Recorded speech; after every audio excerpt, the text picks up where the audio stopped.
last one. And I did not get down. Come on! Come on! That's good.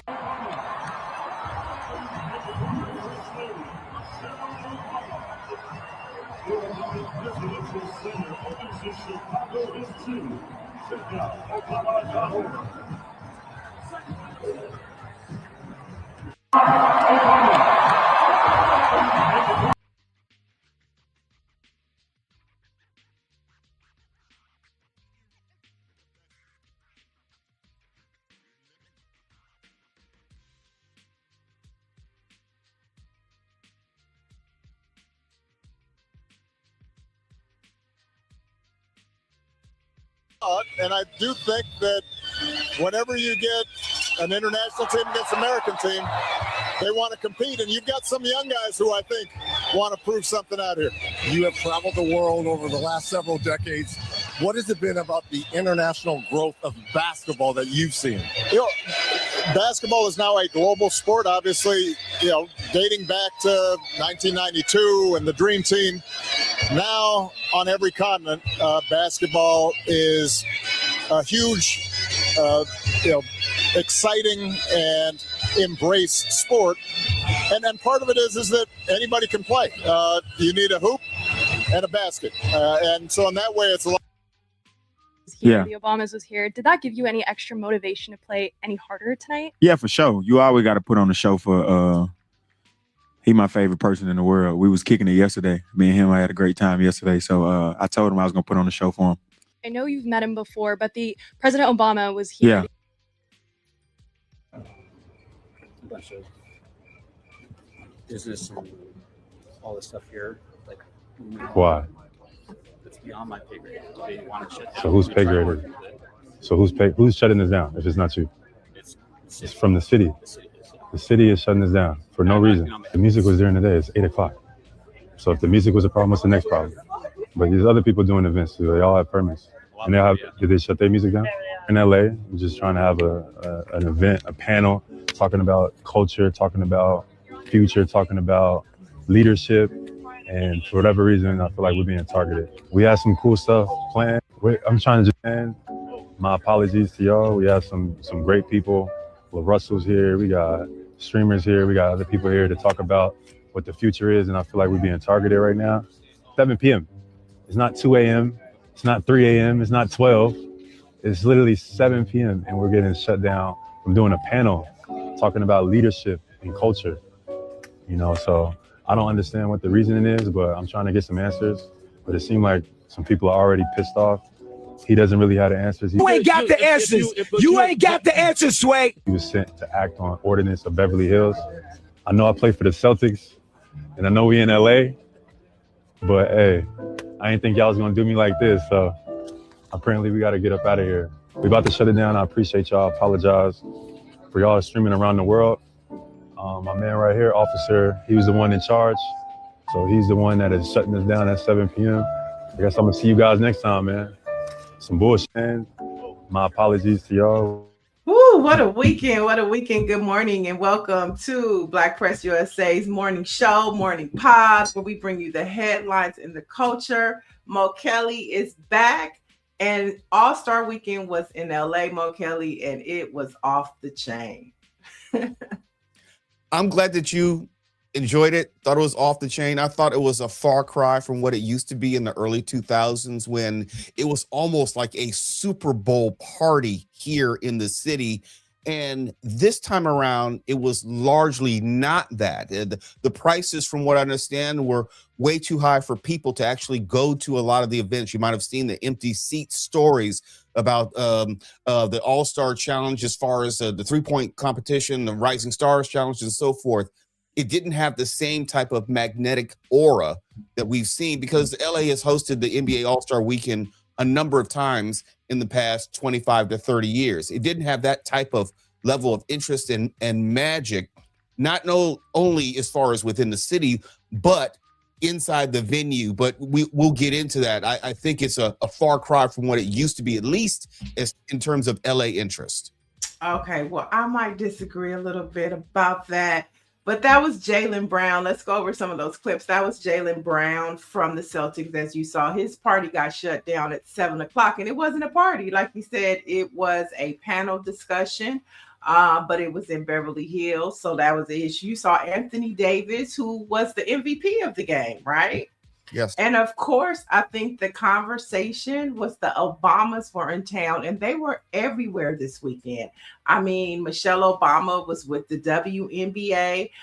You saw President Obama. He was with Allen Iverson over at the Grammy Museum for the R&B sing-off. I mean, they were just everywhere, and everybody was loving them. And the one thing that didn't happen to him that happens to Donald Trump, every sports event he goes to, the Obamas didn't get booed. They got standing ovations. That has to do with the legacy of President Obama as far as being relatable, approachable, very humane in the way that he deals with people. There are people who've not agreed with him, and he hasn't shut them down. He has shown empathy in everything that he's done. And he's a person of the community. When I say community, I'm talking about the African-American community, where he is still representing us. He still feels a part of us. And in turn, we have continued to embrace him. He's not someone who's unrelatable and unapproachable. He's someone who you think that you know on some level. You feel as a family member, and you welcome family. Right. And Nancy Wall, thanks for the correction. That was Anthony Edwards, not Davis. Yeah, Davis got traded, and he's pissed about that. And so I was able to get out a little bit. I know here at Crenshaw have the Nike activation, which was very popular around the young people. Juju Watkins had the Love and Basketball recreation with Sanaa Lathan and Omar Epps. I attended Councilwoman Heather Hutt's block party for the retired NBA players, and they had Slick Rick and Dougie Fresh, which was amazing. I got an opportunity to go to the HBCU All-Star game, and that was so much fun. I felt like I was in school days, just the whole vibe. So LA was on fire. But it was probably a little different from the past because everything was spread out. We were like from downtown to Inglewood to Beverly Hills. So everything was pretty much spread out. But for the most part, I thought it was a win for the city. I think that a distinction can be made. It could be a win for the city, but not necessarily the windfall and type of event that elevated the NBA. The activations which were available to the public, yes, there were many more activations, but if you think of the NBA All-Star Weekend and its presentation, on NBC and Peacock, it wasn't as well received. The slam dunk competition was not what you would want it to be. Like, for example, the NBA is trying to balance this idea of history and the importance of the event with also keeping it new and fresh. And not all of it is available to everyone, but they're still trying to find their footing as far as what makes ratings in the sense of people will tune in versus what people will participate in around the city. A lot of people say that LeBron ruined the All-Star game. What are your thoughts when you hear people say that? That's an age-old debate, which doesn't necessarily have just to do with LeBron. It has to do with aging players, is whether they are taking the focus and also an all-star appearance away from a younger, arguably more deserving player.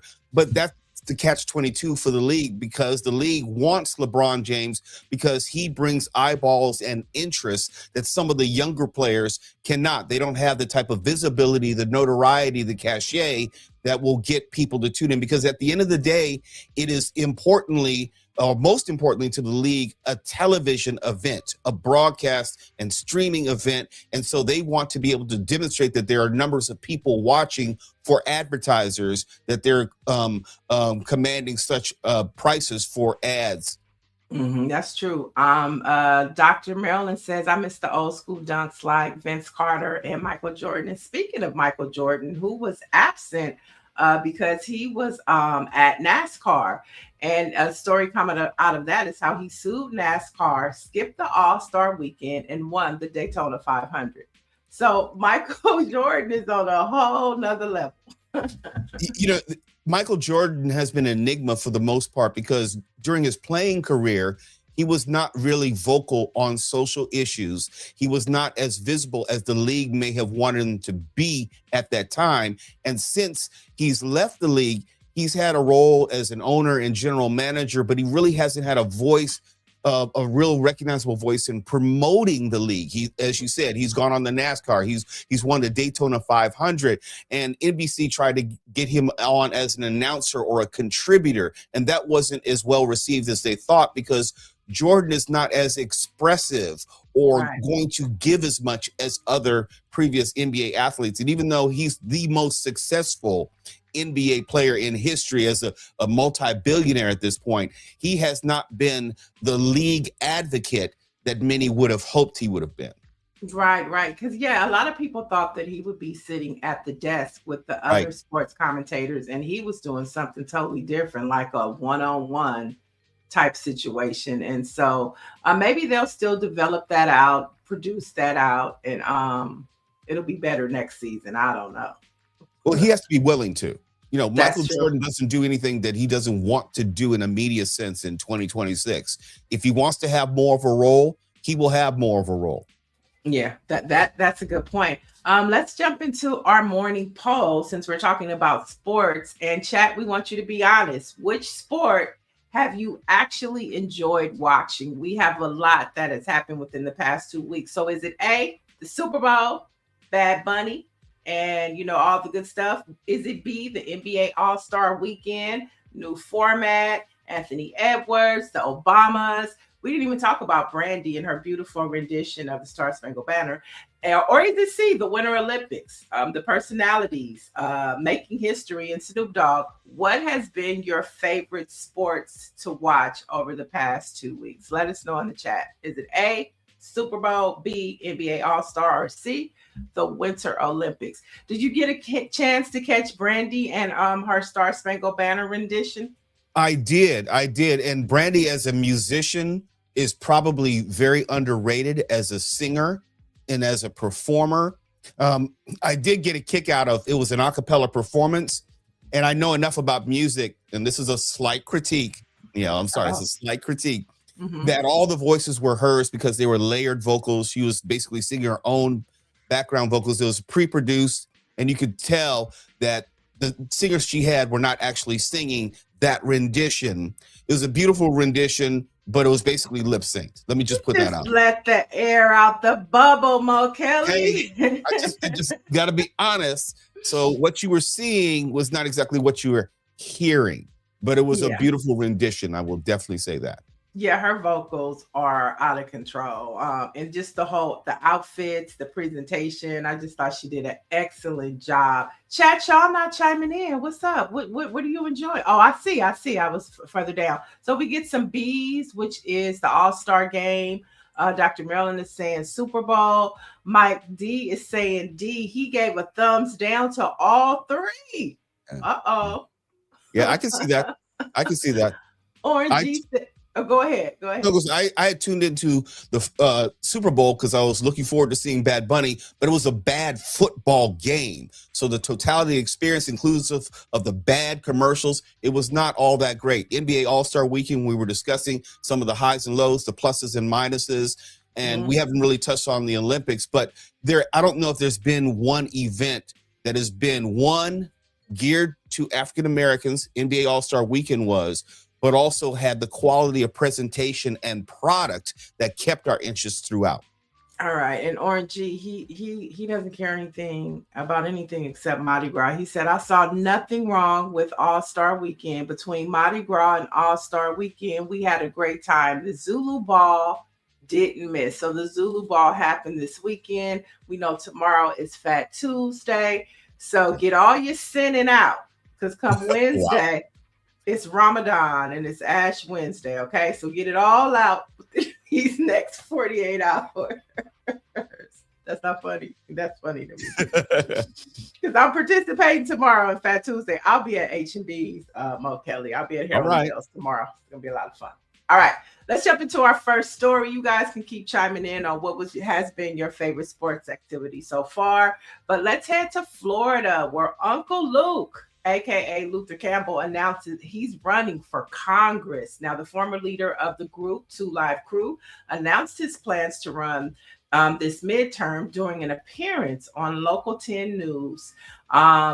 And so Campbell is 65. He ran for office once before in 2011 special election for Miami-Dade County mayor. And he finished with 11%. That's not bad. But what are your thoughts of Luke wanting to run for Congress? There's a conversation about Luther Campbell, the person running for office, and there's the larger conversation about the celebrity culture and its intersection with politics and elected leaders. It's not anything new as far as the larger conversation about how celebrity culture and politics have come closer and closer together over the years, saying nothing of having a reality show host as president, not once, but twice. But celebrity culture combined with social media, it allows someone to reach more people more easily than ever before. So it would make sense in terms of voting, in terms of civic issues, that someone who already commands a sizable base through the celebrity as a singer, actor, producer, or whatever, would then possibly segue into politics. Now, specifically about Luther Campbell, I am encouraged by his candidacy because if you know anything about Luther Campbell, especially in the most recent 20, 30 years, he has been engaged on a local level. He's not coming out of just nowhere and saying, I think I'll wake up today and run for office. No, if you are in that Miami-Dade County area, you know about Luther Campbell and his work in the community. So this is not necessarily new. I don't know whether he can win because I'm not on the ground there. But I don't question his sincerity as far as why he's doing this. He's not necessarily doing this to elevate himself. Well, I'll give you a perfect example. Here in Los Angeles, we have a mayoral race going on, and one of the candidates is a Republican, Spencer Pratt, who's a reality TV show personality who just dropped a tell-all book, and he's more interested in promoting his book than actually being serious about the issues of Los Angeles. Yes, he was someone who lost his home in the fires, but his focus is not as much on the city as it is more on his personal self-aggrandizement. So there's a distinction to be made here. What Luther Campbell is doing in South Florida is very different than what's happening here in Los Angeles. Yeah, I mean, I just saw maybe about a month or so ago, he made a post about Natalie Nunn. I don't know if you know who Natalie Nunn is. She is the brainchild behind Baddies on Zeus. I think it's a very problematic show, women fighting each other and half naked. But I found it interesting that he would critique Natalie Nunn, and he said that she was pimping these women. And I was like, isn't that calling the kettle black? Because Uncle Luke is Uncle Luke for a reason. And I say this, not to hype myself up, but to say, like, I've been to a Luther Campbell Two Live Crew party back in the day, many, many years ago. His history cannot be denied as far as where he was in terms of the larger discussion about censorship in media and images and the betrayal of women and the depictions of women, which are very questionable and problematic. So that cannot be overlooked or just overshadowed.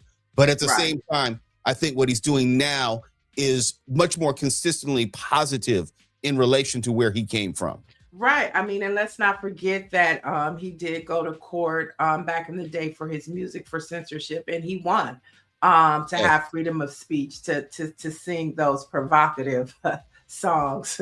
But Dr. Chuck Marilyn says, why would Luke want to put his past on the line? Women are going to come out of the woodworks. Shaking my head. Mike V says, from Daisy Dukes to the Affordable Care Act, Luther for Congress. Big Cheese says, Uncle Luke, strip club.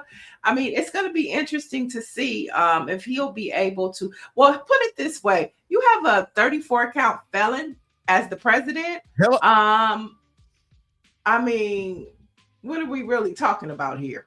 But you make a great point. There's pre-Donald Trump and post-Donald Trump. Now, I'm not going to push aside that there are rules for some and there are rules for others as far as could a 34 count felony convicted felon of Barack Obama run for president and win? Absolutely not. There's certain things that we will never be able to do as Black folks. But at the same time, I'm not going to only look at Luther Campbell through the lens of his past and acknowledge where he has been maturing and growing. And you can make another case for Snoop Dogg. Some things people like, some things people don't like. But where he came from to what he's doing now and his work in the community with his football league, and there are a lot of good things that Snoop has been doing, and I'm not going to only judge him by what he used to be or where he came from. That is true. And let's move to the next story, since we're talking about elections and Donald Trump briefly. And so checks are not in the mail, y'all. But we'll get to that one next. Donald Trump is adamant about making a national voter ID requirement official ahead of the midterms. So the U.S. president shared his plans, you see right there, to enforce the voter ID in his new Truth Social post. Now, social media snippets, he revealed how he intends to make the legislation happen through an executive order. I mean, he could do an executive order, but isn't that up to the states? Or can he really force a national vote? Can he do that? It's a great question. It's a very simple answer. He cannot. The Constitution is clear that elections, as far as the time and place and the manner of the elections, are the purview of the states. It's in the Constitution. It's unambiguous. It's inarguable. The president does not have that power. The question is what lengths this president will go in trying to enforce this executive action. Does that include ICE at the polls? This is an intimidation tactic. Does that mean that he will implement other things as far as to make sure that Black people and other people, non-Republicans, non-supporters, are less inclined to come out to vote? That's something he could do to impact the elections. But as far as legally, no executive order is law, and any executive order in direct contradiction to the Constitution ultimately will fail in the courts. But we also know how slowly the courts may move. And in terms of the election, I don't put anything past this president who wants to maintain power for himself and for his party. And since the midterms are increasingly looking like they're going to go in the direction of the Democrats, at least on the House level, then it's very important to consider what this president may do to impact elections, to thwart elections, or somehow prolong the certification process after the elections.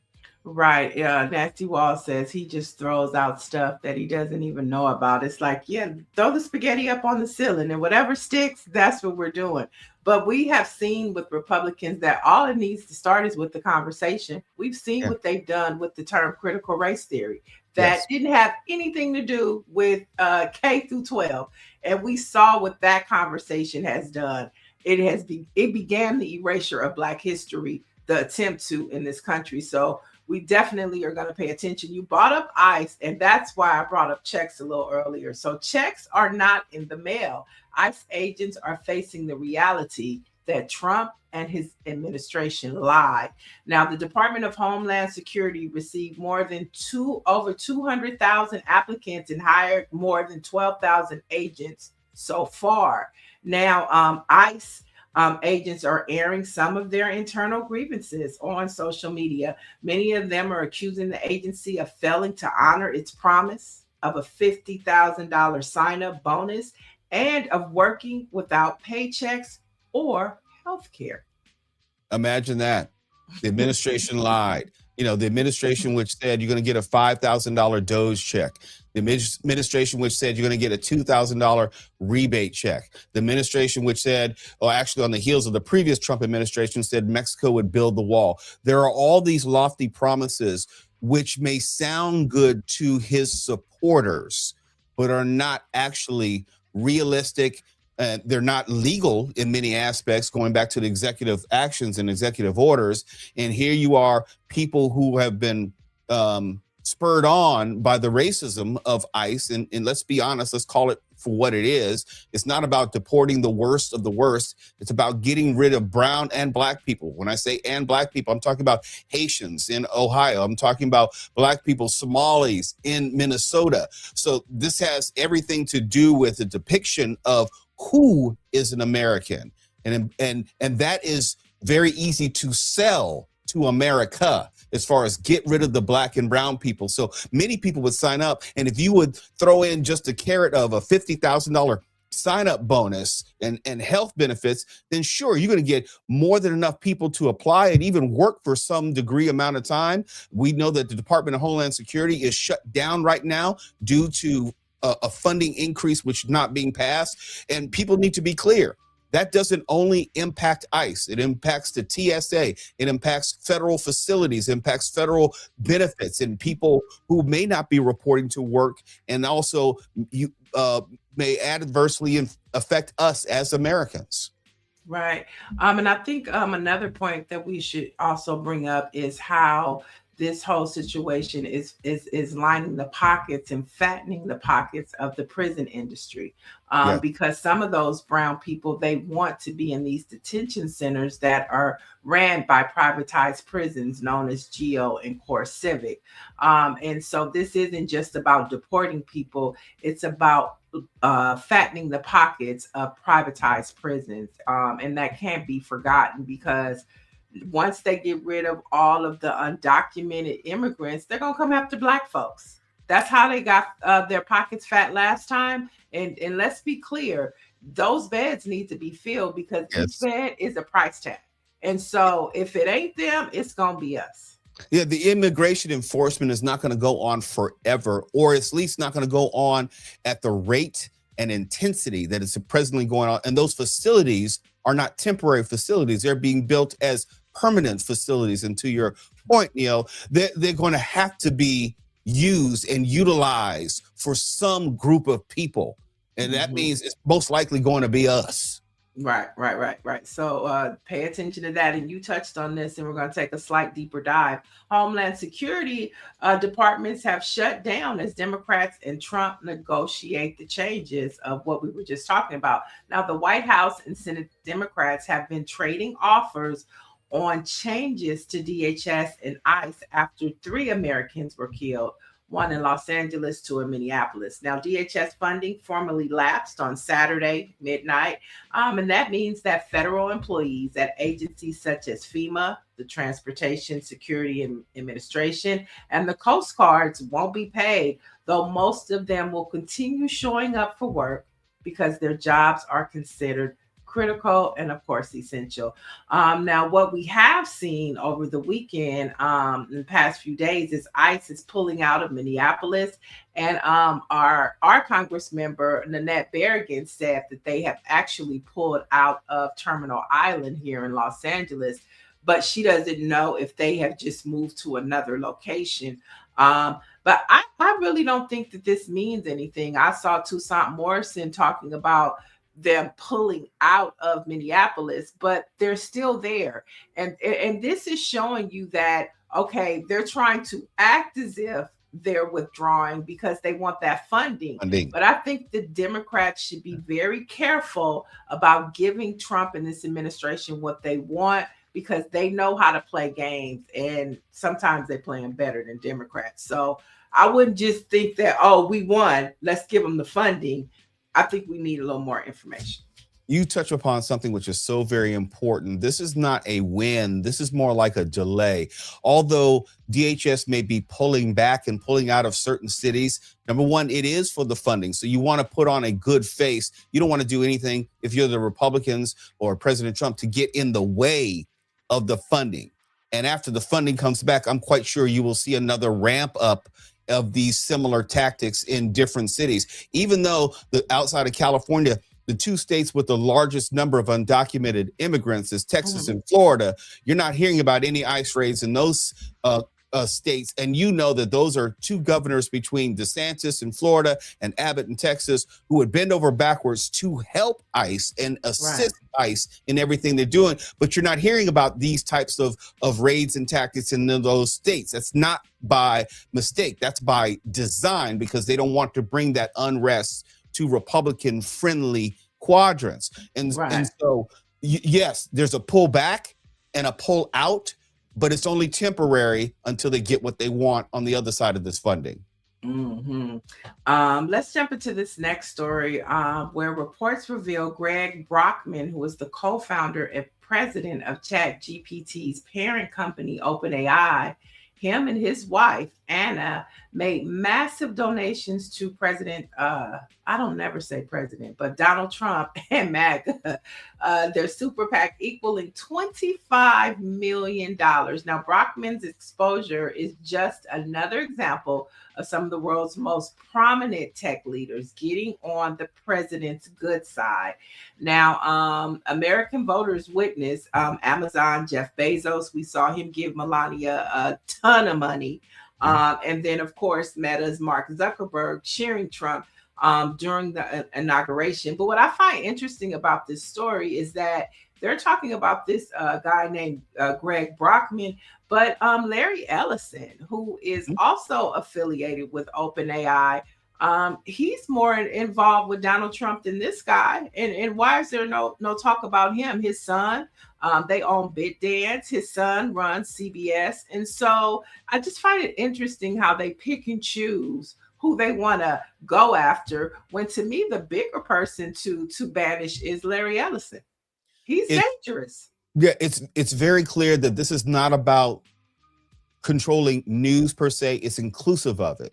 It's about controlling media, but not only about that, it's about controlling information and reality as we perceive it, as far as what is real, what is not real, what is actually news, who is the victor, and then the victors go the spoils as far as telling history, how Black people are going to be remembered, for example. And it's not just about political power. You saw what happened with Jimmy Kimmel and the FCC, how the FCC is now taking an outsized role in, at least verbally, picking winners and losers, who is not going to be investigated, to your point, as to who is going to be investigated. The Republicans call for an investigation of Bad Bunny's Super Bowl halftime show. For what? Right. But it's indicative of how powerful people are working together for their own personal interests, above and beyond just Donald Trump.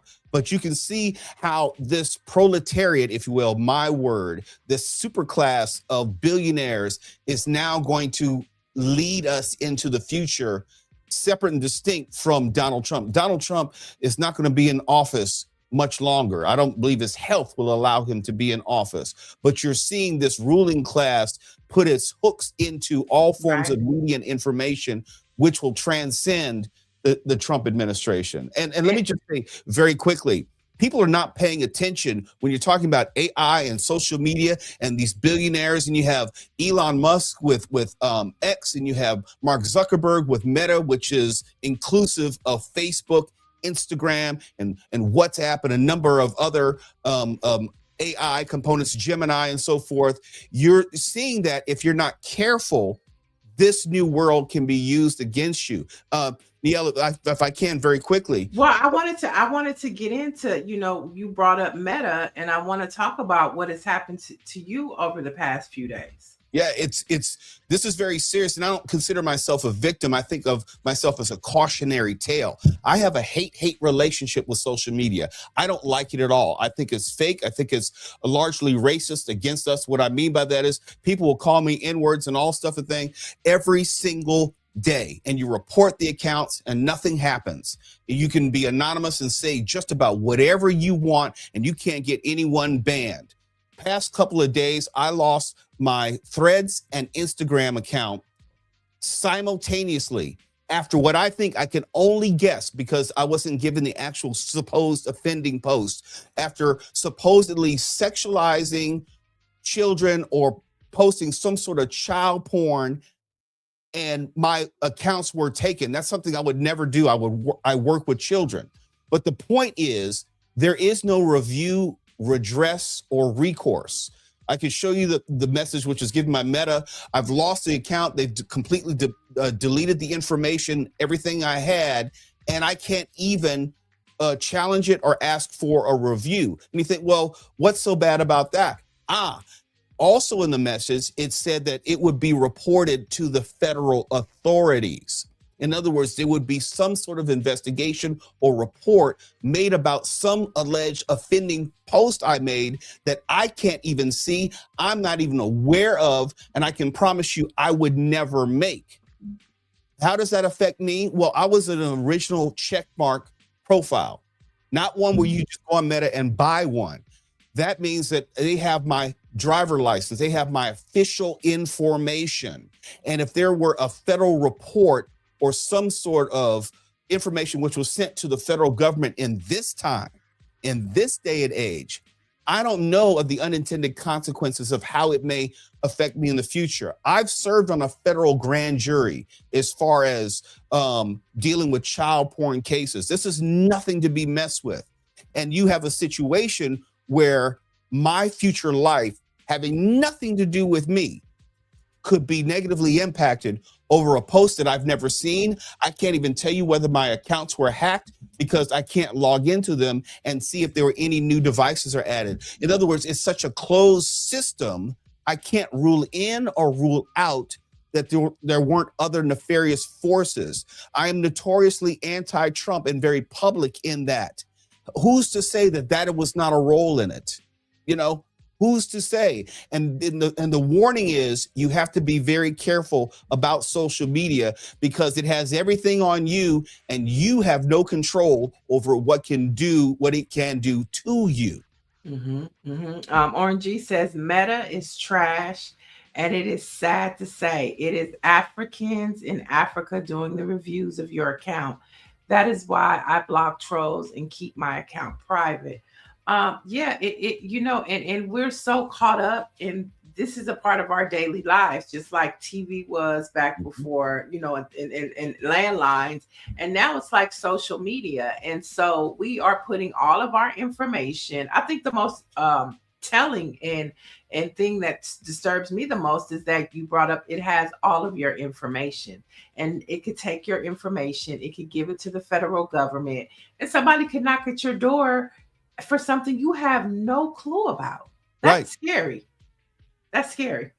And as someone who works in radio and television news, I'm sort of obligated to talk about everything, to deal with what's going on with Jeffrey Epstein and if there's any connection to other world figures. You know, I can tell you about the 2016 meeting of members of the Trump administration and the members of big tech, where you had Elon Musk and Mark Zuckerberg and everything. All this is connected. And I was not even on X.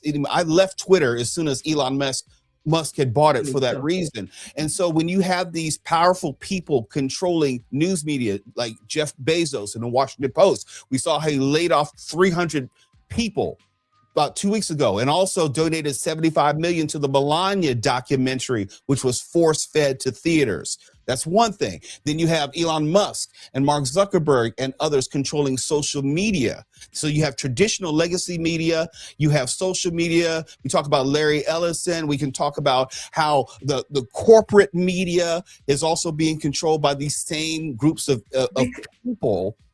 After a certain point, it's not about Donald Trump. It's not about him. It's about this ruling class of people, of powerful people who control all of our information, who control all of our news, controlling the telling of history and what was and what is happening. And so we don't have a voice, but we're all subject to it. How can I work in radio and television and not have a presence on social media? It's impossible. It is literally impossible. We started off the show with 6 different Instagram clips. Wow, that's nice because that's the first time I can see them because I can't get on Instagram. For example. So, that's cold. They didn't shut you out of social media. That's cold-blooded. And there's really no recourse. Can I start a new profile? Yes, I probably could, but the damage has been done. you're talking about these accounts. Like I've had it for more than 10, 12 years. And it's not about number of followers. It's about credibility and accessibility. And it's about what you're talking about, because there's a lot of noise on social media. It's a lot of nonsense on social media.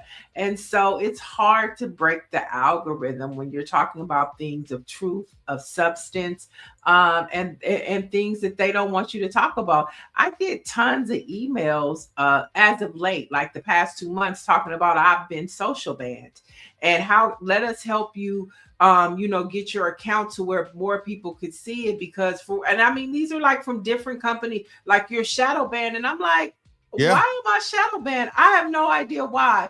But I think somebody is saying this is scary. Your voice must have been too powerful, which is why your account was closed. I mean, I think that they do suppress real conversations, and they want you to talk about Cardi B, and they want you to talk about just all this nonsense. That's what gets amplified. But I also want to throw in, you throw out all those big tech people. I think that people should really pay attention to Larry Ellison. Mm-hmm. What he is doing in his partnership with Donald Trump. He owns CBS. I mean, his son is in charge, but it's his money. Yeah. And if we think that he's not calling the shots, like the whole merger between Netflix and Warner Brothers, they're trying to stop that. You know what I'm saying? And that's why you see Donald Trump constantly making comments about it. It's because Larry Ellison, he's bigger than Jeff Bezos. He's bigger than when you talk about Mark Zuckerberg. Larry Ellison owns TikTok. That's who owns TikTok too. And so these are people that are in the shadows, that are doing like privatized prisons, Geo and Core Civic, in the shadows. All of these entities are in the shadows, but they have more power than our Congress members and our senators right now. Mm-hmm. So I think Greer was saying something in the chat. Oh, yeah, she brought up a good point. Remember what they did to Sean King. We haven't heard from Sean King. Yeah. He's basically disappeared in a public media sense. And if you think that it couldn't happen to you, well, you have a rude awakening coming. And I'm not here to say that I'm such a big deal or they're trying to suppress my voice. I am saying I can't rule it in and I can't rule it out, which means that I don't know why I got here or how I got here.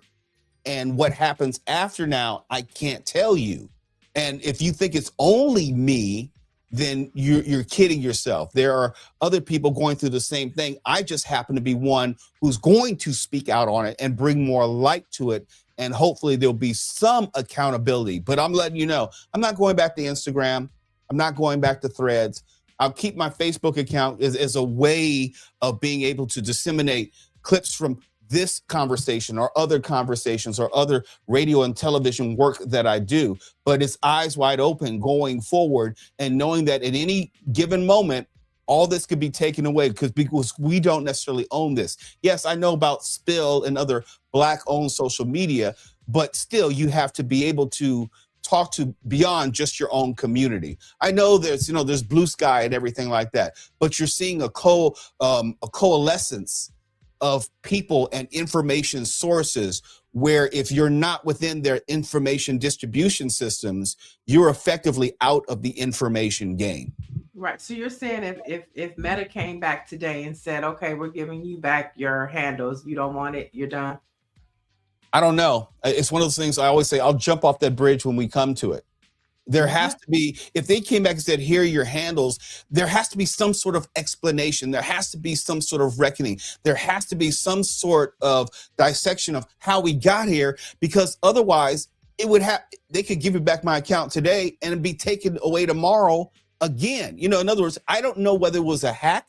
I don't know whether it was some sort of decision or made by AI. I don't know. And so if it's not rectified, then ostensibly it would happen again. And I have to assume that it would happen again anyhow, because I'm still going to be me. I'm still going to be talking about the same discussion topics in the same way. So I have to find something else or some other way to do it. But look, I stand on manhood. And that's about trying to strip me of my manhood as far as being able to have a voice. And I'm not in the business of just repeated abuse for the sake of abuse. Trolls are one thing, but when the platforms are doing it, I've never been in Facebook jail. I've never been had an account on suspension. Never, because I am super aware of the terms of service and what can be done.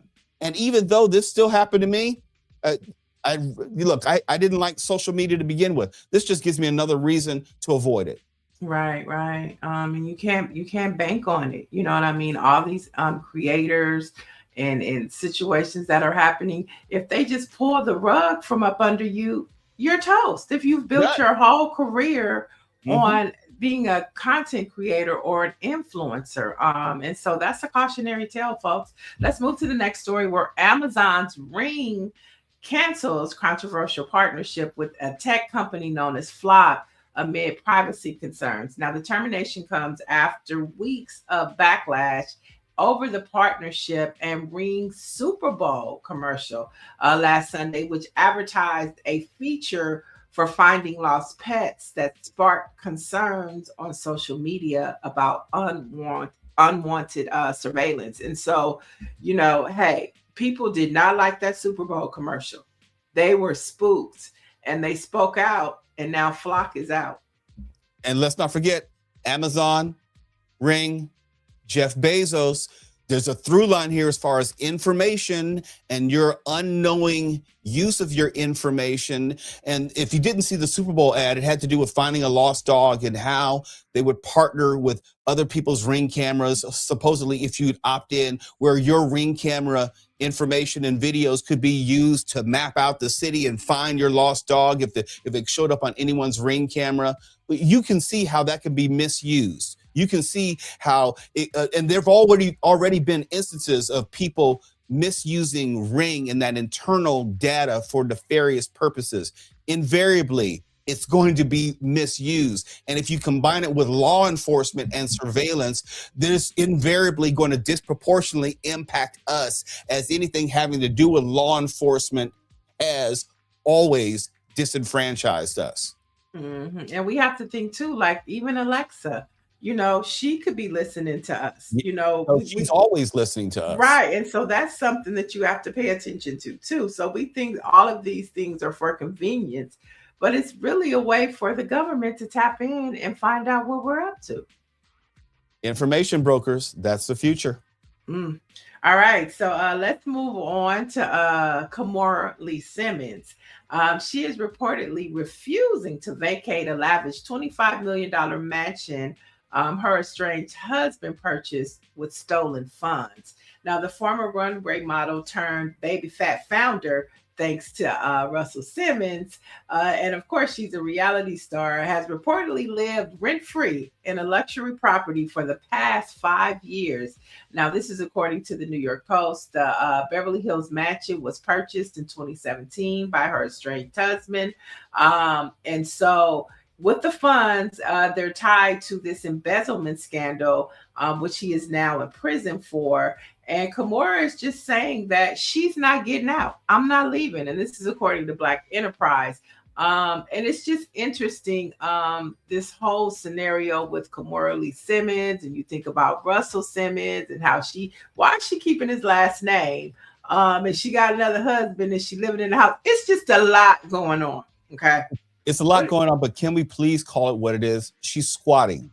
She is squatting in this mansion. And I don't have any tears to cry because they want to remove her and evict her from a place where she is not the owner. In other words, we know it's Russell Simmons and the money is tied. Well, no, it's not Russell Simmons. It's her husband. What's his name? Tim Lasner. That's her husband. Yeah.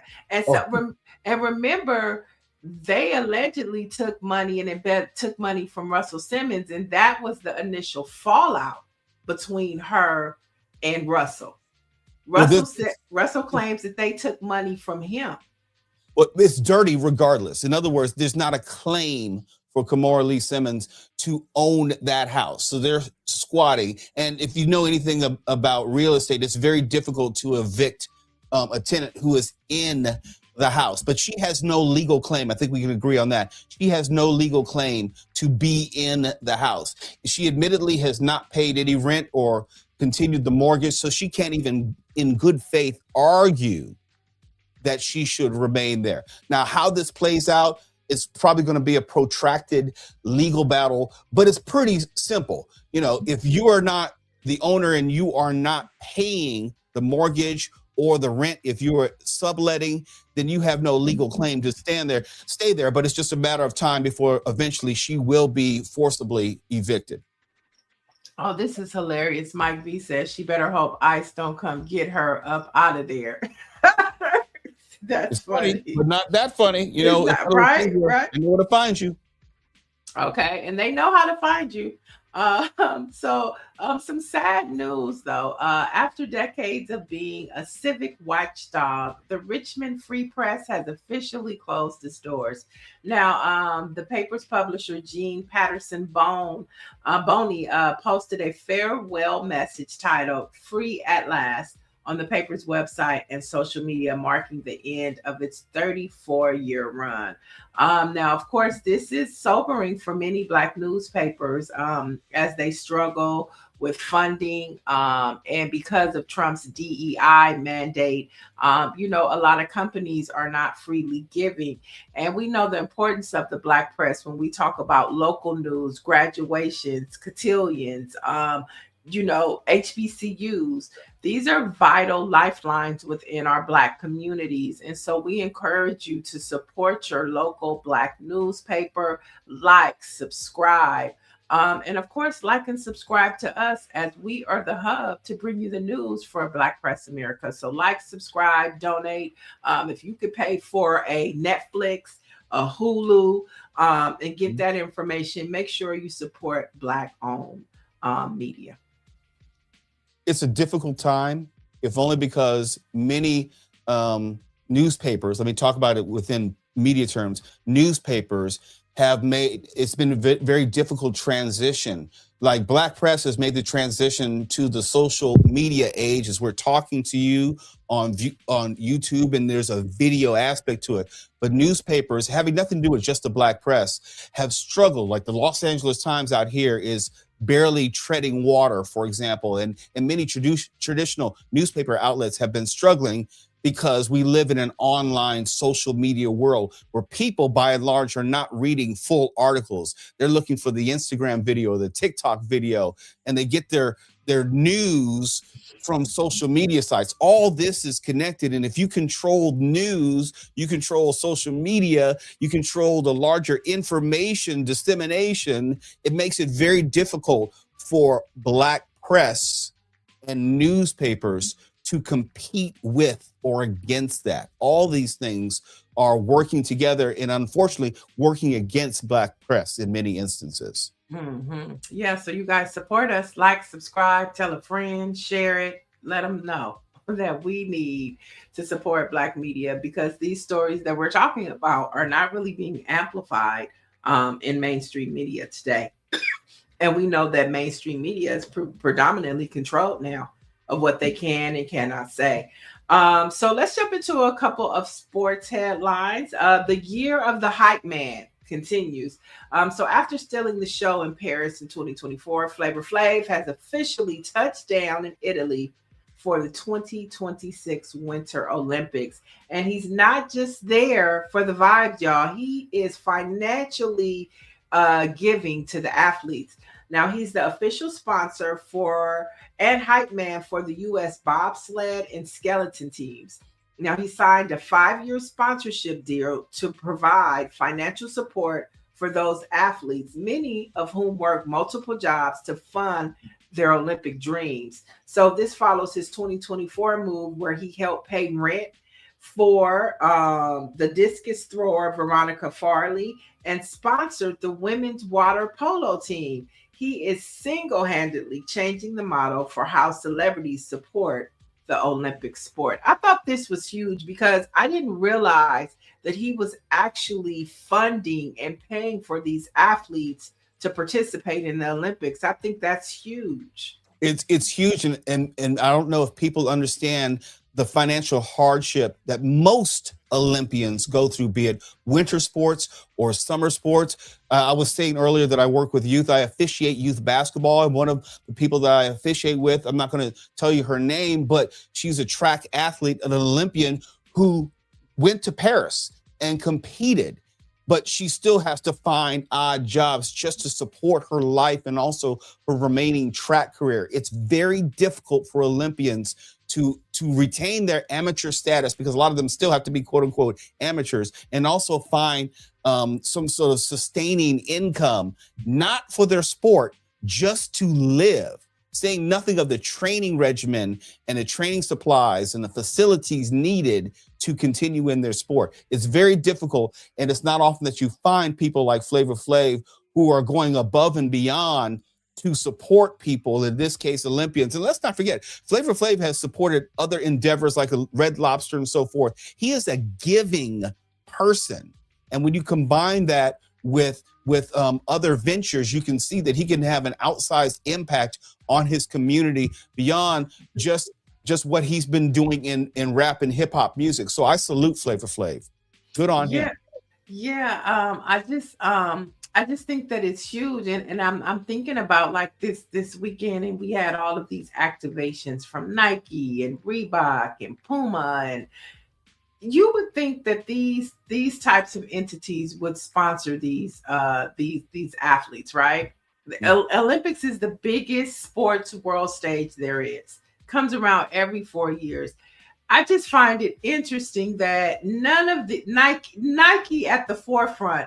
It would be nothing for. It's a tax write-off. It could be a tax write-off. Why aren't they sponsoring these athletes? Well, there are levels to this. They may sponsor their gear. They may sponsor the tools of their trade. They may even have some degree of stipend that they may pitch in on. But we're talking about this 4-year cycle, and it's more than just the Olympics. It's the 2 years leading up to the Olympics. They have housing requirements. They have clothing requirements. Some of them have kids and families, and it's very difficult to maintain that Olympic dream financially unless you have outside assistance. And I would think most people would be surprised at how little financial assistance is provided by these big companies. Now, they provide some assistance, but not a lot of assistance. Well, let's jump into this next NFL story, where the discrimination lawsuit against the NFL, led by former Miami Dolphins head coach Brian Flores, is going to head to court. Now, a federal judge over the matter determined that the lawsuit over the NFL's alleged racist in hiring practices can bypass the league's arbitration process. Now, according to the AP, Flores, is a black man, sued the league alongside 2 others in February of 2022 after his firing from the Florida franchise, shining the light again on the NFL's Rooney Rule. What are your thoughts on this? For those who don't know, the Rooney Rule was put in place by Art Rooney, one of the original founders of the Steelers and owners of the Steelers, where that if you're going to hire a head coach, you have to at least interview a minority candidate, which was positive, but it didn't necessarily lead to actual black coaches being hired with any relative regularity. And so even though the league may be 70 to 75% black as far as players, coaching staffs are still overwhelmingly white. And there's also this, there are fewer black head coaches. And when they are head coaches, they're more quickly fired or don't have the degree of latitude, and most often are not likely to be rehired as a head coach with some other team. And you will see white head coaches go from team to team to team. And you will see also white coordinators hired with greater frequency, offensive coordinator, defensive coordinator, special teams, or coaches on a lower level, which lead often to head coaching gigs. In other words, it's a closed society when it comes to blacks as far as becoming head coaches. And Brian Flores' suit has to do with all of that, is where we're not even getting the interviews. And if we get the job, we're fired more quickly and less likely to get a chance at another job. So it'll be interesting to see how this plays out, and even if it affects him, because I see he's the defensive coordinator for the Minnesota Vikings right now. And so do you think that this will impact, his current job? I have to believe that anytime you sue your employer, that it doesn't mean that you will have a bright future in that league. Of course, we can look at Colin Kaepernick and how he sued the league and he had no other shot in the NFL. But generally, if you're going to sue the NFL, it's not that there's going to be collusion per se and people won't hire you, but your name becomes toxic and people stay away from you. I don't know if this is going to help his career, but I say good on him because what he's doing is going to help other people's career, people who are going to come behind him and benefit from the sacrifice that he's making in the here and now. Yeah, for sure. Let's jump into some Black facts before we get out of here. And I thought these Black facts were parallel in a lot of sense to some stories that we talked about today in just the state of our nation right now. Let's go all the way back to 1847 to the state of Missouri, where the state legislature passed an act prohibiting Negroes and mulattoes from learning to read and write and restricting free Black people from migrating to the state. All I can say is the theme today has been about information and is about history. And if you control how history is told, why it's told, and to whom that is told, then you can control a people. And there's a reason why, dating back to slavery, Black people were not allowed to congregate with the exception of going to church. And even in that, we were disallowed being able to learn to read or even anyone teaching us to read. If we ever got to the point where we valued education as much as we value entertainment or being entertained, that would do us a lot of good. But when we see history and we know history, we were discouraged from learning about history, learning about our own history, or even reading in general. Yeah, I mean, and when we look at this was state issues, which was the swell up that led to federal governance over civil rights and over voting rights. And here we are now, it's in reverse. We need the states to protect. Let's head to 1951, where New York City Council passed a bill prohibiting racial discrimination in city-assisted housing developments. And the first person that came to my mind was Donald Trump and his daddy. And for those who don't know, in the early 1970s, Donald Trump and his daddy were successfully sued for discrimination over their refusal to rent to Black tenants. And if you know your history, there's the Fair Housing Act of 1968, which dealt on some level with these racial covenants, which precluded Black people from living in certain neighborhoods or precluded from buying in certain cities. And so all of this works together. We want to talk about the wealth gap. We want to talk about the education gap. All of this has been put in history, and there's been legislation put in place to disenfranchise us. And there was also subsequent legislation which had to be enacted to make sure we had some degree of equal access, in degree of housing, in reference to education. And once again, we have to talk about social media and the control of information and how history is told and how news is shared and how history will represent a moment just like right now. Yeah, I mean, and it just reminds you, everything is not equal. So when Black people, or when we're talking about these issues, when we're yelling about these issues, because look at the history. Ain't much changed, and we're still fighting the same battles, and it's like it's going forward and it's going backwards. But these issues have been the plight of Black Americans in this country. It is a constant fight for us to just have a decent life. Always, you can't even be on social media. But look, I'm sorry to interrupt you. We're just fighting to have our own space in many ways and be respected in that space. I can look at the chat comments right now and see the trolls are going wild with all these racial comments, and are proving what we're talking about. In other words, I can be in lockstep with the terms of service and not violate them, and I can lose my threads and Instagram overnight. And then we have these trolls right now in this very space saying anything and everything without consequence, because There has been a racial arsenry which has been committed on us since we came to this country. This is just the latest example of it, where there are rules for us, how we are policed, how we are allowed to move or exist that don't exist for other people. I mean, great point. How they can say whatever they want in the chat, right? We don't go in their YouTube channels and their racist column. We don't care. We over here listening to Jill Scott. We over here living our best life the best we can. Minding our own business. Minding our own business. We don't go on YouTube looking for nobody. But what we want to participate and talk about.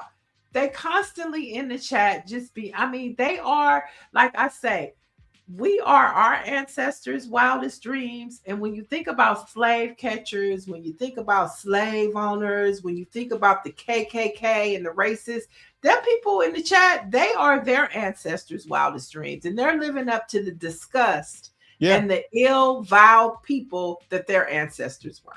And that's why I don't like social media for the most part, because I wouldn't like these people in my life. I don't want them in my life, not because of who they are, it's what they do. I wouldn't like those people in my house. So why would I want you in my space in a social media sense?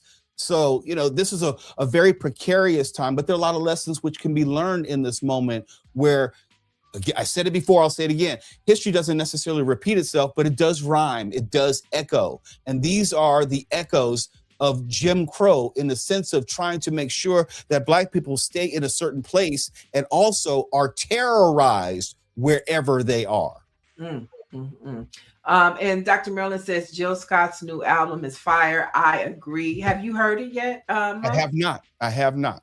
I think that it will soothe your soul. It speaks to what is happening right now, and how we're in our own bubble and how we can encourage each other. It is a masterpiece. Okay. Mm-hmm. I'm glad that we waited all this time because it was worth the wait. I encourage everybody to go listen to Jill Scott's new album today.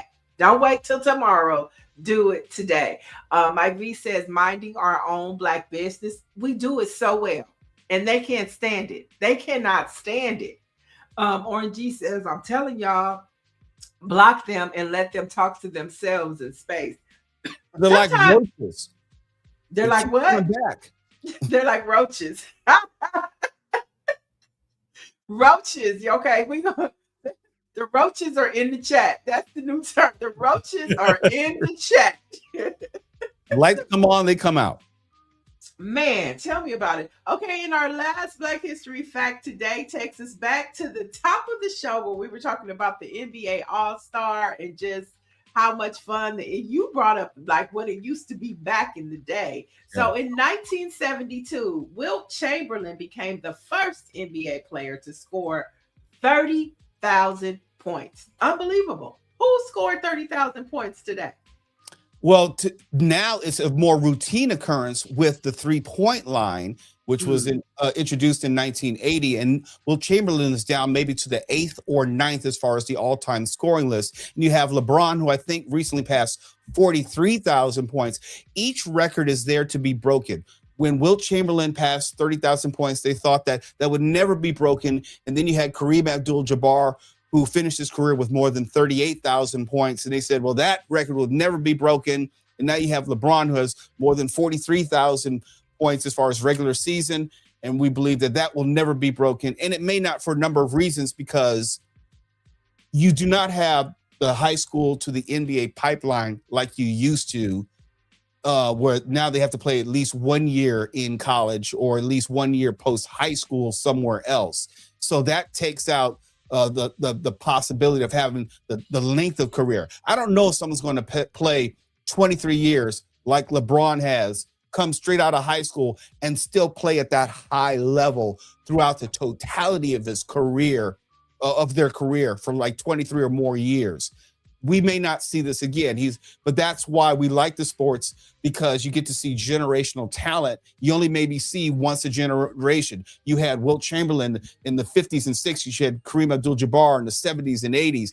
And now you've had LeBron as far as scoring leaders from the 2000s on. He seemed very somber over the weekend. He was asked yesterday about retirement, and his response is, "I just want to live." What are your thoughts? You think that this is it for him, or he has one more season left? I think he's going the direction of most professional athletes, dealing with his own mortality, really realizing the player he is today is not what he was yesterday. And even though he still plays at a high level, he's not the LeBron of 5 or 10 years ago. He can do it in spurts. And so he's grappling with, do I want to be that athlete who held on too long? And there's this visual record of his decline and being unable to be the LeBron he was, or going out with the last memory being still a dominant player. And his decision is going to be his decision. I don't know. He has most of the records that he would ever want to have. So I don't know if it's stats based. I don't know if he'll have another chance at a ring if he stays with the Lakers or even goes to some other team. But yeah, I believe it's going to be either this year or next year. Most definitely, if he plays next year, that'll probably be his last season in the NBA. There's nothing more to prove, and there will be no team who's going to pay him worth his time. Now, does he stay with the Lakers, or is he traded? I think he's gone at the end of this year. I think if he has one more year, it'll probably be in Cleveland. That would be my guess. He'll finish his career where he began, because right now he's a financial albatross for the Lakers. Even though he plays at a high level, he's not getting them, even with Luka Doncic, any closer to a ring. So it's counterproductive not only for him, but for the franchise to move forward. Is it a mutual agreement, or does somebody make the call? I think it might be mutual at this point, where the relationship will have just run its course. LeBron has done plenty for the Lakers, having nothing to do with just winning a title, merchandising, visibility and notoriety of the franchise. They're on TV more often because LeBron James plays for the Lakers. He has value to the franchise. But as far as on-court value, that relationship, I think, has run its course, and there's nothing more in a competitive sense that he can do for the team. And it's probably easier at the end of the season that both parties just go their separate ways. Last question. A lot of people talk about how the NFL has messed up the game because they put the games on too many platforms. Like one day it's on Prime, the next day it might be on Netflix, the next day it might be on NBC. Do you think the spreading out of the games, because everybody doesn't have every app, right? And so you can't follow your team the way they used to. Do you think that the NBA, was that a good idea or bad idea to spread the games over different platforms and channels? It's not just the NBA dealing with this question. The NFL has been dealing with this question as far as, is there value added for the consumer like you or me? Because I have a Peacock subscription, am I more or less inclined to tune into the NBA All-Star Weekend because I have another way to find it? Or is it a discouraging effect because you don't know where it is? Or, if you don't have Peacock, do you know that it's on NBC? And that's the thing. It used to be where football, Monday Night Football's ABC, and then he went to ESPN, and now it's also on Prime. So all the professional sports leagues are dealing with the streaming component, maximizing revenue, maximizing visibility, but not confusing and losing everyone in the process. And with the NBA, since you asked about the NBA needs to decide what the NBA All-Star Weekend is going to be going forward. Is it going to be a nighttime event? Is it going to be a daytime event? Because the NBA Weekend this year, a lot of the events were starting at 2:00 on the West Coast. That threw me off. That threw me off yesterday that the game was on at 3:00. Right. I know it's 6 o'clock Eastern time, but I'm looking at my phone. I'm like, wait, the game is on. I missed Brandy. I had to go back and find the clips. People coming out of church like, what's going on? The game's already started. Right. Yeah, it's very confusing. And it wasn't broke. If it's not broke, why are you messing with it? Leave it alone. I'll give the NBA this, and I know we're closing. Let me just say this. The NBA, they're very nimble in the fact that they're willing to try things. They're willing to experiment. They're willing to change things and not wait 10 years at a time. They changed the All-Star game format, USA versus the world. I like that. They brought in the Rising Stars Challenge about a decade ago. They're willing to experiment and try new things, but some experiments fail.